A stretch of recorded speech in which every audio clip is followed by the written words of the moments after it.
The storm came down from the mountains like a punishment from heaven. Snow danced in wild spirals, covering the plains, the fences, the tracks that led home.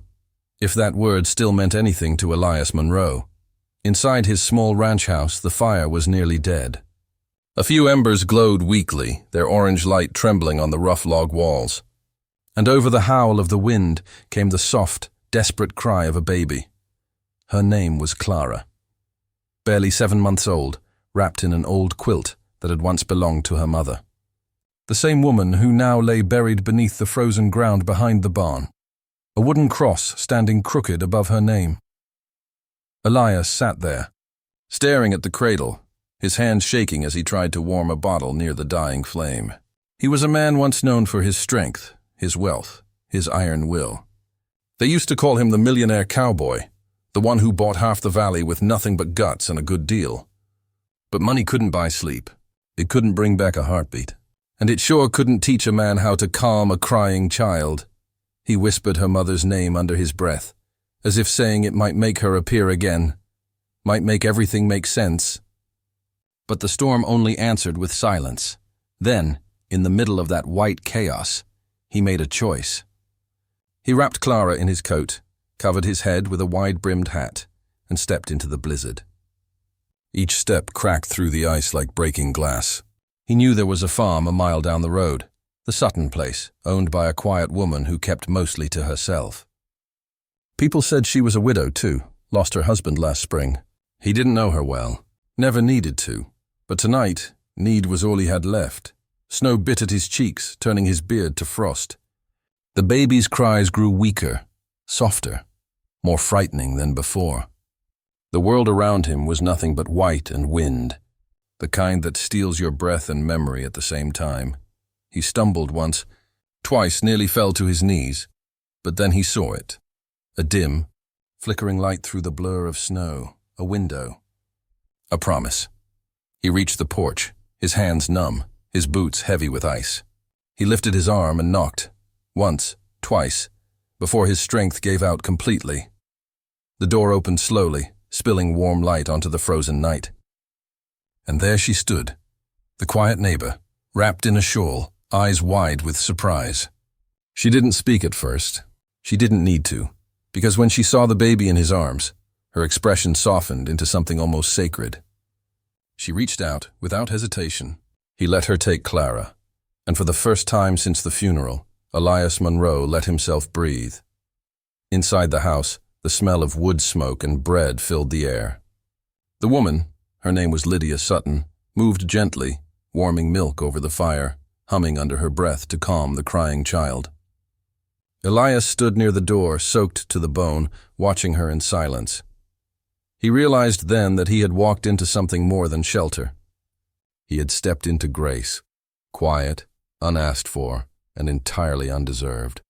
Outside, the storm raged on. But inside that small house on the edge of nowhere, a baby's cries turned into soft coos, and a broken man began to remember what warmth felt like. Morning came quiet, soft as breath on glass. The storm had passed, leaving the land draped in white silence, the kind that only follows a night of suffering. The world outside seemed frozen in prayer, but inside Lydia Sutton's cabin there was life again. Small sounds, the creak of a rocking chair, the soft hum of a lullaby, and the faint rustle of a baby's sigh. Elias Monroe stood near the window, his back straight, his face unreadable beneath the morning light. He looked out at the endless stretch of snow, hands resting on his belt like he was trying to remember who he used to be. Once, he had been a man of deals and cattle, a voice that carried weight across the county. Now he was just a shadow of that man, held together by guilt and the tiny heartbeat he almost couldn't save. Behind him, Lydia moved with quiet grace. Her house was simple, clean, humble, every corner touched by her care. She poured the warmed milk into a small bottle and tested it against her wrist before handing it to him. Her hands were steady, gentle, the kind that had known loss but never forgotten tenderness. He took it awkwardly, like holding something sacred. Clara drank greedily, eyes half closed, her small fingers clutching his thumb as if afraid he might disappear. Lydia watched in silence. There was something about him, a heaviness she recognized. A man who carried his ghosts not on his shoulders but deep in his chest. She had seen it before, in the mirror, every morning since her husband's accident. When Clara finished, Lydia reached out, brushing the baby's cheek with the back of her fingers. "She's beautiful," she whispered softly. Her voice was low, like a hymn that didn't need to be sung loud to be heard. Elias nodded, unable to speak. The words caught somewhere between pride and pain. He looked around the room, the worn Bible by the window, the old rifle above the door, a photograph of a younger Lydia with a man in uniform. It told him everything he needed to know, that she too had buried love beneath the earth. Time passed slowly that morning. He helped bring in firewood, though his hands trembled from exhaustion. She made coffee, strong and black, and placed it before him without asking if he wanted any. He drank it in silence, staring at the steam as though it carried pieces of memory. Finally he spoke. "I thought I could do it," he said quietly. His voice was rough, like boots scraping gravel. "I thought I could raise her alone. But the nights, they don't end anymore." Lydia looked at him, her eyes steady and kind. "No one was meant to do it alone," she said simply. The truth in her voice hit him harder than the wind outside. Something in that small kitchen changed after that. It wasn't love, not yet, but it was something like mercy taking shape. Over the next days, Elias kept returning. Each time with a reason, a bottle to refill, a question about milk, a promise to bring firewood in return. But beneath all that, what drew him back was the sound of Clara's laughter in Lydia's arms, a sound that turned pain into something almost bearable. And Lydia, though she said little, began to leave the lamp lit a little longer at night, as if expecting a knock at the door that might never come, but hoping it would. Winter held the valley in its cold embrace, yet in that small corner of it, two broken souls began to thaw, not through grand gestures, but through small, quiet acts of kindness that spoke louder than words. The world outside was still cruel, but inside Lydia Sutton's cabin, something rare had begun to grow. Not quite love. Not yet forgiveness, but the fragile beginning of both. By late February, the valley began to breathe again. The ice on the river cracked with a sound like old bones waking. Snow melted into mud, and the wind carried the scent of thawed earth and smoke. But for Elias Monroe, the world still felt frozen somewhere inside him. He had started helping Lydia almost daily, chopping wood, fixing fences, repairing the roof that the winter wind had half torn away. Sometimes he brought small things as a gesture of gratitude, a sack of flour, a jar of honey, a length of cloth from town. Lydia always accepted them with quiet eyes and that faint smile that said more than any thank you could. But kindness, as warm as it was, had a way of stirring the things buried deepest. And with every laugh that Clara gave, every moment Lydia held her close. Elias felt the ache of guilt grow sharper, the reminder that everything he had now came from everything he had lost. One evening, as the sun dipped behind the hills, he found himself standing before the small grave behind his barn. The cross was simple, the name carved rough by his own trembling hands. Mary Monroe. 861, 1889. He knelt in the cold earth, hat in hand, whispering to the woman he could never forget. "You'd like her, Mary," he murmured. "You'd like Lydia. She knows how to make the silence feel safe." The wind answered in soft whispers through the dry grass, and somewhere a coyote called out, long, lonely, eternal. The next day, Elias brought Clara to Lydia's again. He found her outside, hanging laundry, sleeves rolled up, strands of hair coming loose from her braid. The afternoon light wrapped around her like a halo of dust and warmth. She turned when she heard the crunch of boots, smiling softly when she saw the baby in his arms. "She's growing fast," Lydia said, reaching to touch Clara's hand. Elias nodded. "I'm afraid she'll forget her mother's face before I do." Lydia looked down for a moment, her fingers tightening on the damp fabric she held. Then she said quietly, "Forgetting isn't the danger, Elias. It's remembering so much that you stop living." He wanted to answer, to say she was wrong, or that he didn't know how to live without the memory. but the words wouldn't come. Instead, he watched her hang the last piece of cloth, the white sheet blowing gently in the spring wind, like a ghost waving from another life. Inside, Lydia poured coffee, and they sat by the fire. Clara slept between them in a small cradle Lydia had built herself, carved with simple flowers along the edge. It was the kind of craftsmanship that came from someone who knew the value of time and the cost of love. After a long silence, Lydia spoke again. "Do you know why I never left this place?" He shook his head. "Because he's buried here, my husband. He was caught under a wagon near the river. I could have gone back to my sister in Texas. But this land was his dream. I couldn't abandon it. Not yet." Her voice trembled slightly, though her eyes stayed dry. Elias looked at her then, really looked. He saw not just the widow, not just the quiet neighbor, but a woman who carried her pain like a candle instead of a chain. He envied her for that. "I keep thinking I should sell the ranch," he said after a while. "But I can't bring myself to do it. Every nail, every fence post. It's her," Lydia smiled faintly.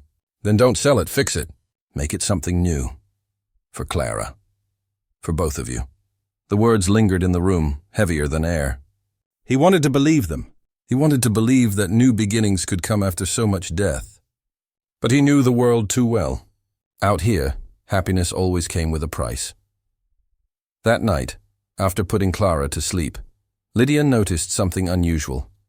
Elias was sitting by the fire, holding a small piece of folded paper in his hand. His thumb traced its edges again and again as though it burned to touch. Finally, he unfolded it. It was a letter, yellowed, creased, the ink nearly faded. He stared at it for a long time before saying, "She wrote this a week before she died." He read the words slowly, voice breaking between lines. "If anything happens to me, don't lose yourself trying to save me. The world needs your heart more than it needs your grief. Take care of our child, and if someone ever helps you along the way, don't shut the door on them. Let them in." When he finished, silence filled the cabin. Only the crackle of the fire dared to move. Lydia reached across the table and placed her hand over his, not as comfort, not as invitation, but as understanding. Two hands that knew loss, touching in the dim light like broken stars finding each other again. He didn't speak. He didn't have to. Sometimes words are just noise in the space between heartbeats. Days turned to weeks.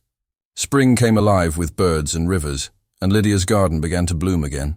Elias worked beside her most mornings, plowing, mending, laughing softly when Clara clapped her tiny hands at the sight of horses. Neighbors whispered about them in town, about the rich widower spending his days at the Sutton farm. But neither of them cared. They weren't building a scandal. They were rebuilding their lives. Still, the past never leaves quietly. One afternoon, a stranger rode into the valley, a man dressed in black, carrying a worn leather satchel. He stopped at Lydia's gate and asked for Elias Monroe.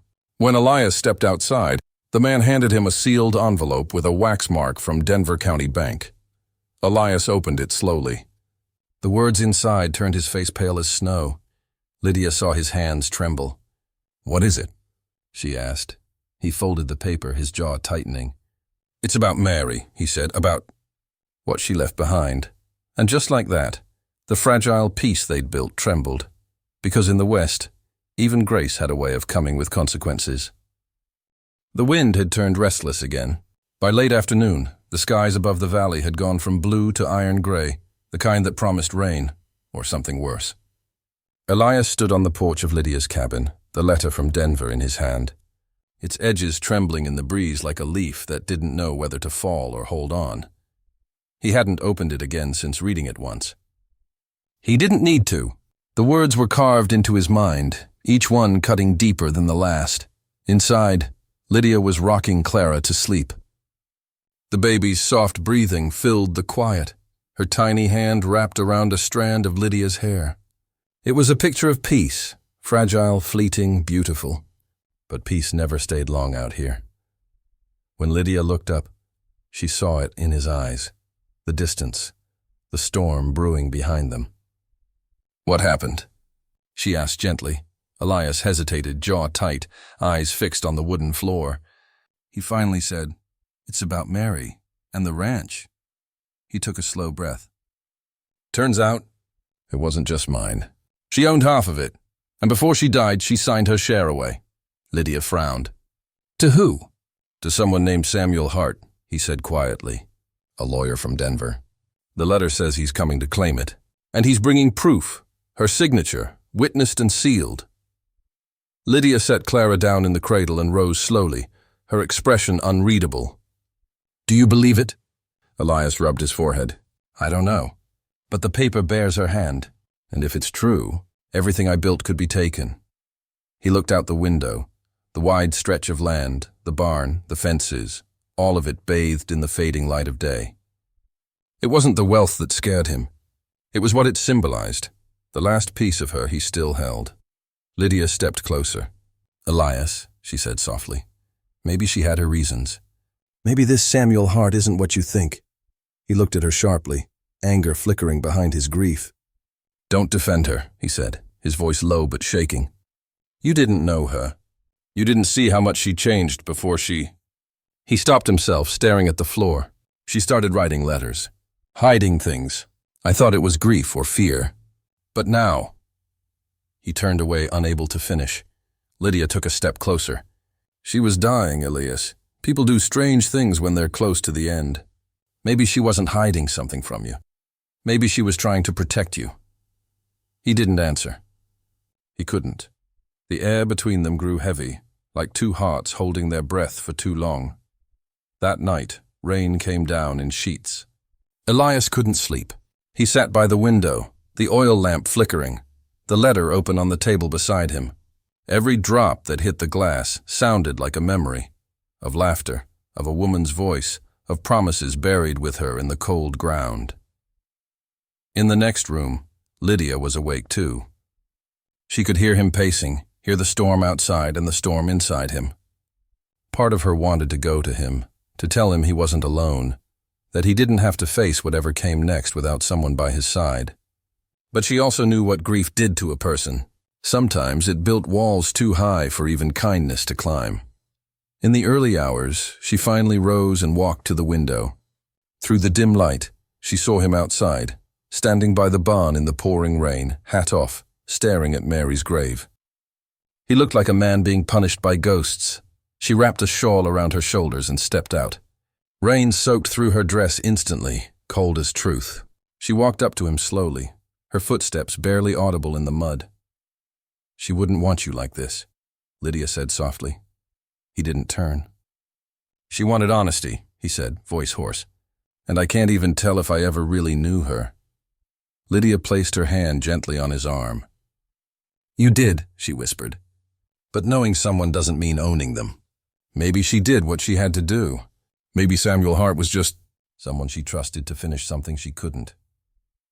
Elias finally turned to her then, eyes red, face streaked with rain and grief. "And what if she loved him?" he asked. The words came out like a confession, fragile and bitter. Lydia didn't flinch. "If she did, then she still loved you too," she said. "Love doesn't die clean, Elias. It leaves a mess behind, for the living to sort out." They stood there in the rain for a long while, the sound of it drowning out everything else, the past, the pain, even the silence that usually followed them. 2 days later, a rider appeared on the horizon. The stranger from Denver. Samuel Hart was younger than Elias expected, dressed in a black coat, his face half hidden beneath a brimmed hat. When he dismounted, he greeted Lydia first, tipping his hat with quiet respect before turning to Elias. "Mr. Monroe," he said, pulling a folded document from his satchel. "I'm sorry to bring this matter in person, but Mrs. Monroe's letter requested it." Elias's jaw tightened. "You spoke to her?" Samuel nodded slowly. "Once. She came to my office in Denver months before she passed. She told me about the ranch, about you, about Clara." He paused. "She wanted to make sure that if anything happened to her, part of her share would go toward a home for widowed women and orphaned children, here in Colorado. She said you'd understand someday." Lydia's breath caught.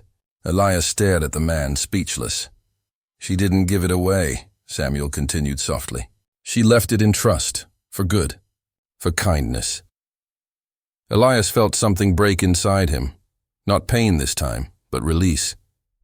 All the anger, all the confusion, began to dissolve into something smaller, humbler.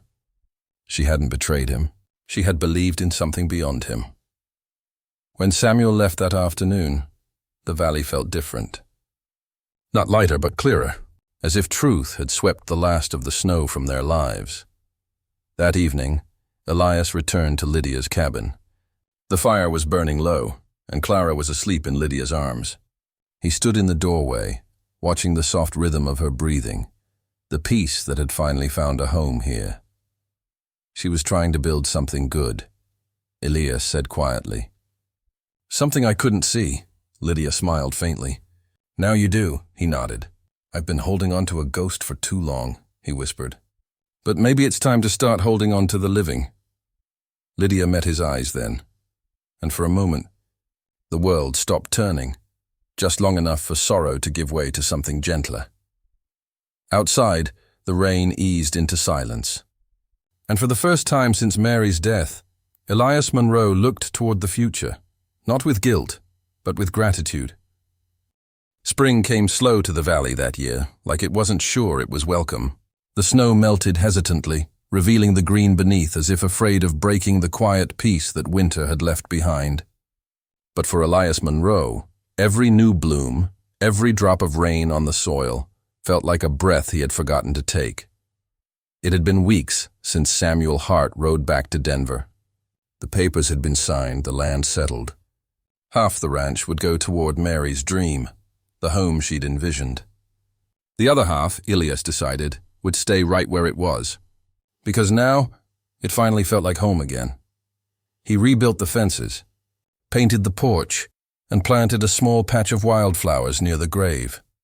Mary's favorite kind, blue and white and brave enough to grow anywhere. Sometimes he still talked to her there, not in grief anymore, but in gratitude. And every evening he'd ride down the road that led to Lydia Sutton's cabin. The first time he came with a basket of bread and honey. The second, with Clara on his arm, giggling at the sight of Lydia's chickens. The third time, he came with no reason at all. Lydia noticed the change in him before he did. The way his eyes had softened, the way his laughter didn't sound like it was borrowed from a better man. The rancher who once stood in the blizzard with a crying child now carried warmth wherever he went, not the kind that came from wealth or pride, but from healing. One afternoon, while helping Lydia mend a fence near the orchard, Elias looked up and said quietly, "You know, I used to think life ended with loss, that after Mary there wasn't anything left worth living for." Lydia didn't stop working. She only smiled faintly. And now, he paused. "Now I think loss just clears the ground for something new to grow, but it takes someone brave to plant again." She met his gaze, and for the first time, didn't look away. "You've always had the seeds, Elias," she said softly. "You just needed someone to help you see where to plant them." The moment lingered like a held breath. Two souls standing in the quiet hum of spring, surrounded by the whisper of new life. Days passed gently. Lydia began helping Elias with Clara more often, bringing milk and bread to the ranch, staying longer each visit.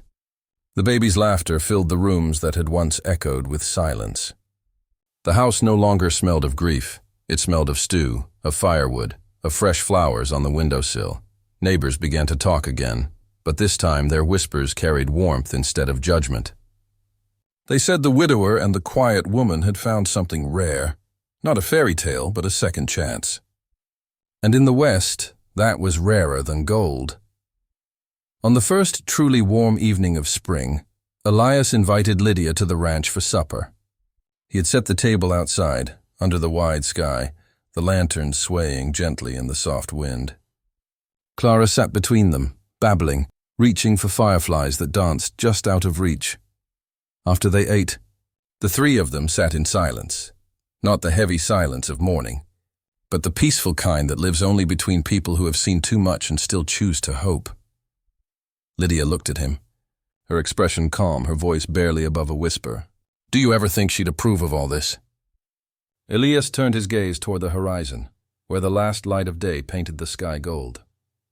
"I think," he said slowly. She'd be glad someone was kind enough to love what she left behind. Lydia smiled, her eyes glistening in the lamplight. And in that quiet moment, something passed between them. Not grand, not spoken, but real. A promise made without words. Months later, the valley was alive again. The orphanage that Mary had dreamed of was rising on a hill near town. White walls against blue sky, laughter echoing from its courtyard. Elias donated timber, horses, and half his fortune. Lydia volunteered her time, her cooking, her heart. They never called it charity. They called it redemption. And every Sunday, when the sun fell warm over the fields, the three of them, Elias, Lydia, and little Clara, would visit the small grave behind the barn. Elias would kneel, tip his hat, and whisper, "We're doing fine. Mary, you can rest now." Then he'd rise, take Lydia's hand, and walk back toward the house, the one that no longer felt haunted, because the living had finally made it theirs again. As the years went on, people in the valley told the story of the millionaire cowboy who lost everything, and the quiet widow who gave him back his life. They said it wasn't a tale of love at first sight, but of love built slowly, like spring after a long winter. And sometimes, when the evening wind carried the sound of laughter across the plains, the neighbors swore they could still hear another voice there, gentle, proud and free, blessing them from somewhere beyond the hills.